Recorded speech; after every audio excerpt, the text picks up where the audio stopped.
चेतावनी, वार्निंग, भड़ुए, गद्दार, गांडू, हरामखोर और लवड़ू इस वीडियो को ना देखें, क्योंकि अगर आगे देखते हो और अगर गांडू और गद्दार हो तो आज कान और गांड दोनों से खून निकलने की ज्यादा आशा है। जो इंटेलेक्चुअल्स हैं, जो हाई सोसाइटी के लोग हैं, वो ना देखें। आज तो मिट्टी की कसम है, जो बात करूंगा कड़वी करूंगा, देखना नहीं देखना आपकी मर्जी है। गद्दारों और देशभक्तों के बीच में एक बहुत बड़ी लड़ाई है। तो देशभक्त तो ये थे, अब गद्दार कौन है? मेरे हिसाब से जो मुझे लगता है, हर वो आदमी, चाहे वो आम आदमी हो, चाहे सिंपल साधारण एक जनरल पब्लिक हो, चाहे एक ऑफिसर हो, चाहे वो किसी मीडिया हाउस का बैठा हुआ बॉस हो, चाहे वो किसी बहुत बड़ी ऑर्गेनाइजेशन का सीईओ हो, चाहे वो नेता हो, चाहे मंत्री हो, हर वो आदमी जो इस देश के सिपाही का सम्मान नहीं करता है, उसकी शहादत का सम्मान नहीं करता है, और यहां बैठ के हमारी रोटी खा के अपने नाजायज बाप पाकिस्तान की तरफ से बोलता है, हर वो मादर चोद, हर वो बहन चोद गद्दार है इस देश का, और मेरे लिए वो देशद्रोही है। बड़े बड़े जो इंटेलेक्चुअल्स बैठते हैं चैनल पे, और वो भी आदमी, गद्दार कौन है बे? जो यहाँ की फैसिलिटी चाहिए, एजुकेशन यहाँ की चाहिए, हमारा टैक्स पर एक भारत के आम जो नॉर्मल बंदा है, जो मेहनत करता है, मिडिल क्लास का आदमी, उसके टैक्स पर तुमको पढ़ाई चाहिए, और तुम उसके बाद चैनल्स पर बैठ के बहरान बानी जैसे मादर चोदों को, टेररिस्ट एक नहीं जितने आएंगे बहन चोद गांड में घुसड़ देंगे, उतनों को मारेंगे मादर चोदों को। समझ में आए बे? उनको जो बैठ के बताते मासूम लोग थे, बहन चोदों पता क्या है तुमको कश्मीर के बारे में बे? अंदर की कंडीशन पता है तुमको? जो गुमराह करते हैं इस देश के बच्चों को, उनको स्कूल कॉलेजेस नहीं जाने देते और अपने लौंडों को विदेश में पढ़ाते हैं। मेरे लिए हर वो मादरचोद, हर वो आदमी गद्दार है जो यहां बैठकर यहाँ की रोटी खाकर, चाहे कहीं पर भी बैठे, किसी भी लेवल का हो, चाहे अंग्रेजी में बोले चाहे हिंदी में बोले, जो भी पाकिस्तान की इस हरकत का और मेरे उन भाइयों को सोते हुए मारा जिन मादरचोदों ने, उनकी तारीफ करने वाला वो हर आदमी गद्दार, मादरचोद, इस देश का राष्ट्रद्रोही है, गद्दार है, बहनचोद। मैं हमेशा कहता हूं, और मैं ऑपरेशंस जो थे मैं उसके बारे में बात नहीं करना चाहता था। कोई भी ऑनगोइंग ऑपरेशन है, ठीक है, वॉर है, if it is a war zone then there is no problem. तुम हमारे मारोगे, हम तुम्हारे मारेंगे, इक्वालिटी है, युद्ध है। लेकिन यहां पहली बार था कि युद्ध के नियम तोड़े गए, इसलिए बात करना पड़ेगी आज। यार सोते में तुमने हमला किया और सामने से मारो ना बे। तुम्हारी भी इज्जत है, तुम भी सिपाही थे, बहुत पहले इसकी इज्जत कर ली। टेररिस्ट की इज्जत नहीं, सिपाही होते एज अ सोल्जर। मैंने पिछले वीडियो में कहा कि मैं इज्जत करता हूं किसी भी देश का सिपाही हो। अबे तुम क्या बात करते हो बे? तुम तो मुर्दे नहीं अपनाते हो। हमने फिर भी इज्जत की, बोला, तुम्हारी तारीफ की, सबकी तारीफ की, लेकिन अब युद्ध के नियम टूट चुके थे। लाखों ईमेल आए हैं, 7 लाख से ऊपर ईमेल हैं। पूरी टीम पागल हो चुकी है जब से हमला हुआ है कि सर अब कुछ बोलना पड़ेगा, और आज बोलना इसलिए जरूरी है क्योंकि जवाब देना पड़ेगा। कुछ बड़ुओं को अब पता नहीं इनको क्या बोलूं, समझ में नहीं आता, क्योंकि एक वीडियो में मुझसे गलती हुई थी, मैंने कुत्ता बोल दिया था एक आदमी को। उस भड़ुए को कुत्ता बोल के ना मुझे गम हुआ, क्योंकि जब मैंने घर जाके अपने वो 2 शेर देखे ना, कुत्ते देखे, जब घर के देखे वो बच्चे, तब लगा कि यार कुत्ते से तो वफादार कोई होता ही नहीं है। इन हरामियों को मैंने कुत्ता बोल के ना, उस कुत्ते की जात पे मैंने उसकी बेइज्जती कर दी। एक नेता है, एक सांसद है, एक स्पोक्स पर्सन है, उसने एक बात कही। क्या कही वो बहुत जरूरी है, मैं आपके सामने पढ़ के सुनाता हूं। उसने फेसबुक में, ट्विटर में क्या शेयर किया और बेशर्मी से क्या लिखा और क्या कहा, उसका जवाब आज जरूरी है। उरी में मारे गए सारे सैनिक घूस देकर आर्मी में भर्ती हुए थे, अच्छा हुआ साले मारे गए। इस पर इतना हाय तौबा क्यों? भारत माता के लिए बोझ बने हुए थे, आतंकियों ने सही काम किया। इस आदमी ने एक दूसरे इंटरव्यू में, एक और आइटम है, एक और है, उसने क्या कहा? उसने ये कहा कि भारत की तरफ से जो सिपाही मरे उरी में, वो शहादत नहीं है। शहीद कौन हुए? जो पाकिस्तान की तरफ से आए। ऐसा है नेताजी, मादरचोद, हमको भी मौका दो ना, तुमको ऐसा इस टाइप का शहीद करने का, बहनचोद। एक काम कर, सजेशन देता हूं, बहुत गांड में गूदा है ना, बोल मत बहनचोद। एक काम कर, अब तेरे पास जो सिक्योरिटी है ना पुलिस की, उनको हटा और बाहर जाओ, और एक सिपाही के परिवार से जिसका शहीद हुआ है, उरी की छोड़, कभी भी उसके परिवार से जाके जरा बोल। गांड में घुसड़ देंगे तो पूरी तेरी राजनीति जितनी तेरी चल रही है ना। अबे तेरे को शर्म आना चाहिए। देश का माहौल क्या है बे? आज देश गम में डूबा हुआ है और तुम जैसे भड़ुए मादरचोद, तुम लोग बहनचोद इसको अपनी मीडिया बाइट के लिए, अपनी पब्लिसिटी के लिए, तुम्हें पता है क्या दुख देते हो बे तुम। अबे पिछले हजारों बार बोल चुका हूं, कुछ नहीं दे सकते हो तो मादरचोद इज्जत तो दो कम से कम शहीदों को। सुनो बे झाटू, मंत्री है जो तुम्हारा है ना, जो तुम्हारा पद है, तेरा प्रोटोकॉल नहीं पता है, तेरा ना मेरे पास पूरी ज्यादा डिटेल नहीं है, लेकिन सुन, बहुत गांड में कूदा है, तेरे को बहुत चर्बी है ना। मेरे इसी में ईमेल आईडी आता है, मेरी चैनल का एड्रेस आता है, बहनचोद भेज, वहां पर अपना एड्रेस भेज और अपना नाम भेज। और तेरे को बहुत गर्मी है ना, अबे फौज ना गांड में नीचे डंडा डालेगी, कान से निकालती बहनचोद। अभी फौज के मर्जी, तुमने फौज के भी मार नहीं देखी है ना, अभी तुमने हमारा सम्मान देखा है बहनचोद।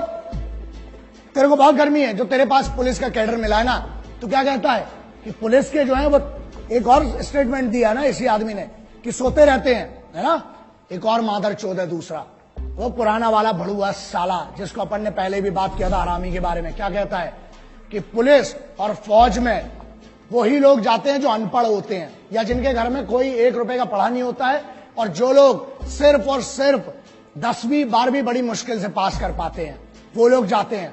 सुन, अब तेरे को बताता हूं, अबे चूतिए मादरचोद, तेरे को पता भी है फौजी होता कौन है?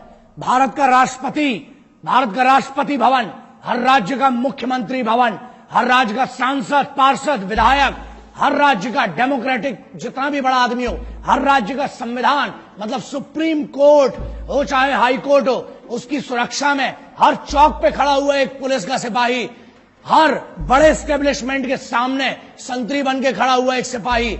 अबे तेरी औकात नहीं बहनचोद कि तू उनके बराबर का बन सके। वो इस देश को चलाते हैं। तू अगर इन मंचों पे जाके इतनी बड़ी बड़ी बात कर पा रहा है ना, भोसड़ी के इसलिए कर पा रहा है क्योंकि वहां सिपाही हर चौगड्डे पर तेरे लिए खड़े हो, तेरे जैसे मादरचोदों को इतनी परमिशन दे रखी है। यही प्रॉब्लम है। जिस दिन छूट मिलेगी और जिस दिन सही मौका आया, याद रखना गांड में इतना बड़ा सुल्ला जाएगा। बहनचोद, अभी तूने बहुत मोहब्बत देखी और बहुत हुआ सम्मान तुम्हारा मादरचोदों।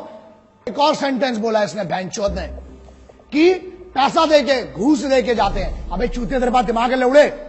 बात एक्सट्रीम इनसेंसिबिलिटी की, शुद्ध भाषा में चूतियापा बोलते हैं ना जिसको, वो ये इन जैसे बहुत बड़े बड़े होशियारों ने जो बड़े बड़े यूनिवर्सिटीज में पढ़ रहे हैं, उनका कहना ये है कि फौज में पैसा देके जाते हैं और सोते हैं और राशन खराब करते हैं, राशन खाते हैं फ्री का, है ना। चलो इसका बड़ा सिंपल सा आप समझो, जितनी आपकी समझदारी है ना, अगर पैसा देके जाना है तो फौज में क्यों जाएगा आदमी? मरने के लिए। फौज में क्यों जाता है? फौज में कंफर्टेबल लाइफ नहीं है, तुम्हारे जैसी नहीं है। और बोलते हैं, हाँ एक और बात बोली कि आलसी है जो फौज में जाते हैं, वो लोग आलसी हैं इसलिए सो रहे हैं। बेटा तू बहनचोद, तू अपनी बात कर रहा है, तेरे से तो दाढ़ी बनाता नहीं है रोज बहनचोद, तू क्या आलस की बात करता है बे?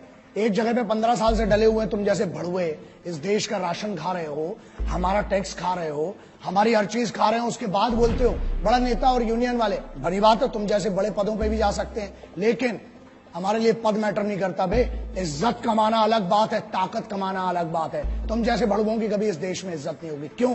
क्योंकि इस देश में अगर मंदिर हो, चाहे मस्जिद हो, चाहे गुरुद्वारा हो, चाहे चर्च हो, उसको सुरक्षा कौन देता है? वो है सिपाही।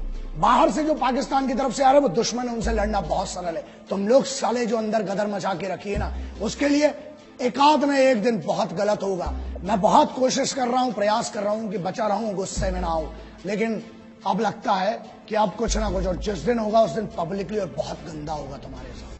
क्यों फौज में जाता है? अबे वो बच्चा जिसको एक गरीब घर से आके पुलिस में या फौज में जाना पड़ता है ना, 3 बजे रात को उठता है वो बच्चा।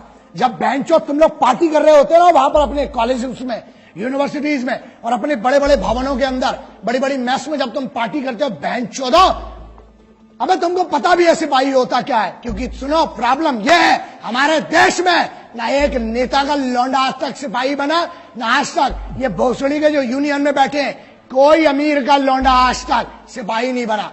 कहां गए वो मादरचोद बड़े बड़े अमीर? अबे भोसड़ी के खेल के लिए समय देने वालों को, मैच जीतने वालों को क्या मिलता है? इनाम मिलता है ना। और वहां जो जान अपनी बॉर्डर पे लगाते हैं, -60 50 में वहां लड़ रहा है आदमी, घूस देके गया, चल माना बहनचोद तेरी बात, चल घूस दे के गया बहनचोद, तू दे देना मादरचोद, है गाड़ में दम तेरी, तू जा घूस दे के बहनचोद उधर पे, एक दिन की नौकरी कर मादरचोद। अबे आर्मी की और कमांडोज की छोड़, स्पेशल फोर्सेस की बहनचोद, एक दिन मैं देता हूं चैलेंज, अबे तेरी पूरी जिंदगी की पेमेंट दूंगा इन भड़वे मादरचोद गद्दारों की। जा एक दिन ट्रैफिक पुलिस का काम करके देख मादरचोद, धूप में वहां खड़े होकर देख, पानी में खड़ा होकर देख, मुंबई पुलिस हो चाहे दिल्ली पुलिस हो चाहे हरियाणा हो चाहे उत्तर प्रदेश हो, एक पुलिस के सिपाही का काम करके देख, फौज की तो बहुत दूर की बात है, तेरी गांड में इतनी दम रही है बहनचोद। और सुन, ये बात क्लियर सुन ले, आज तुम जैसे मादरचोदों को अगर मार के जेल जाना पड़ा, 14 साल मंजूर है बहनचोद।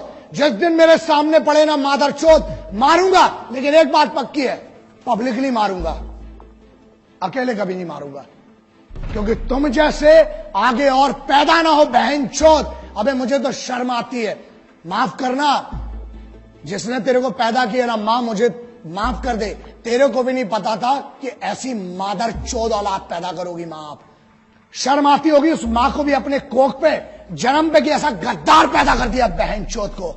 सुन मादरचोद, जिस दिन मेरे सामने आया मारूंगा, घसीट घसीट के मारूंगा बहनचोद। और दूसरी चीज, 14 साल होती ना, जमानत तो मिलेगी, आऊंगा तेरे जैसे और मादरचोदों को ढूंढूंगा, फिर मारूंगा बहनचोद, जाऊंगा। 14 साल मंजूर है बहनचोद, क्रांतिकारियों का चेला हूं, जेल भी गया कोई फर्क नहीं पड़ता है, लेकिन तुम जैसे गद्दारों को चुप करके रहूंगा, फिर मारूंगा, फिर जेल जाऊंगा, बाहर आऊंगा, जब जब आऊंगा मारूंगा मादरचोदों।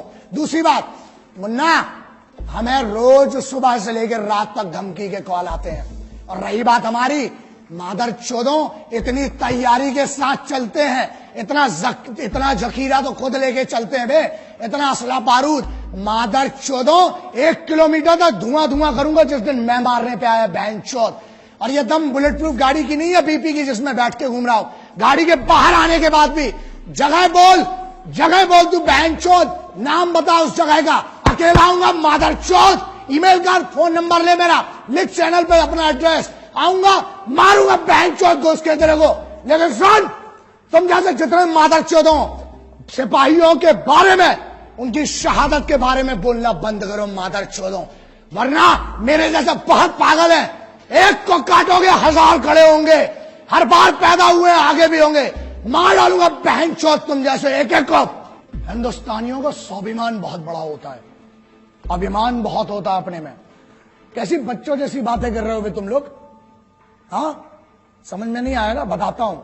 अबे हमारे इधर तो बेवड़े भी होते हैं ना, वो भी गुस्से में एक दूसरे को गुटखा नहीं देते हैं, समझ में आ गया। अबे तुम तो कश्मीर मांग बैठे पागलों। दूसरी चीज, हमारे इधर ना, अबे पब्लिक ट्रेन, लोकल ट्रेन में ना, वसई विरार साइड की कोई ट्रेन होती है, उधर अंबाला पटियाला की कोई ट्रेन होती है लोकल ट्रेन, अबे वहां पर लोकल ट्रेन में सीट नहीं देते हैं, तुम तो कश्मीर मांग बैठे। और अगर पैर की धूल होती तो फिर भी 1 लाख बार सोच के चलो दे दिया होता, मोहब्बत से मांगते तो। अबे तुम तो दुश्मनी में हमसे हमारा मुकुट कश्मीर मांग बैठे हो। हमारा था, है, और कुबतो गांड में तो ले लेना बहनचोद, हमारा था, है और रहेगा। जितनी बार घुसोगे उतनी बार मारेंगे, आ जाओ, प्योर इन्विटेशन है। और रही बात हमारी, हम जैसे पागलों को घंट फर्क नहीं पड़ता बहनचोद, डंडा डालेंगे, पेलेंगे जितनी बार आओगे। माफ करना, मैं उनसे माफी मांगना चाहता हूं जो मेरे सिपाही, चाहे वो पुलिस के सिपाही हैं, चाहे मेरी फौज के सिपाही हैं, चाहे जो भी सिपाही हैं जिनकी हम बात करते हैं, जो यूनिफॉर्म पर है, जिसने यूनिफॉर्म पहनी है, कोई सी भी यूनिफॉर्म है, वो इस देश का सिपाही है। अगर इन गद्दारों को मैं जवाब नहीं दे पाया हूं ढंग से, या इनके सम्मान में कोई कमी रह गई है, तो मैं आपको वादा करता हूं, एक कमांडो वचन, एक सिपाही वचन है, जहां मिलूंगा, जब मिलूंगा, आपकी तरफ से अलग से इनकी गांड में डंडा करूंगा, अलग से मारूंगा बहनचोदों को। ना सिर्फ हम जो है, हम सिर्फ तिरंगे के सगे हैं, ना हम किसी के उपकार के हैं, ना हम किसी सरकार के हैं, समझ लेना, ना हम किसी के उपकार के हैं, ना हम किसी सरकार के हैं, हम हैं तो सिर्फ हर फौजी, हर सिपाही के परिवार के हैं। हमको किसी से कोई मतलब नहीं होता, ना हम किसी के उपकार के सगे हैं, ना हम किसी सरकार के सगे हैं। हम हैं तो हैं सिर्फ और सिर्फ एक फौजी और एक सिपाही के परिवार के सगे हैं। बस इतना मेरी तरफ से आज जितना हो सका इस भाई से करूंगा, आज भी कर रहा हूं, आखिरी तक इस मिट्टी के लिए लड़ूंगा। और अगर तुमसे ना हो सके तो बताना, ये भाई तो आखिरी सांस तक तुम्हारे लिए लड़ेगा और इस मिट्टी के लिए लड़ेगा। ये वादा रहा तुमसे, आज भी और आगे भी। जय हिंद। वंदे मातरम, इनकलाब जिंदाबाद, भारत माता की जय।